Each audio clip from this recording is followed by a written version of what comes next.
আমরা পুরুষ, আমরা অন্য নারীর গন্ধ পেলে 5 বছরের ভালোবাসা 5 সেকেন্ডে ভুলে যাই। আমরা পুরুষ কখনোই এক নারীতে আসক্ত থাকি না, বা গল্পটা এমন হতে পারে আমরা কখনো এক নারীতে আসক্ত থাকতে পারি না। এটা আমাদের পুরুষ জাতির দোষ। আচ্ছা, তোমরা কি করো বোন? তোমরা ভালোবাসা শিখাও, কয়েকদিন খুব যত্ন করে ভালোবাসো, অসীম এক মায়ার বন্ধনে বেঁধে তারপরে গিয়ে অন্য একটা ছেলেকে বিয়ে করো। সেদিন ওই ছেলেটা বাঁচলো কি মরলো সেই খবরটাও রাখো না, আর দোষ দাও ফ্যামিলির।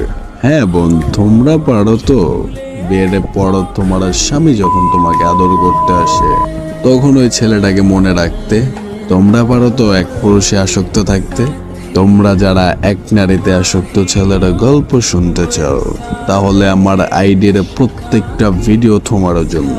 যে পুরুষ এক নারীতে আসক্ত, তার শেষ পরিণতি কাফনে সীমাবদ্ধ।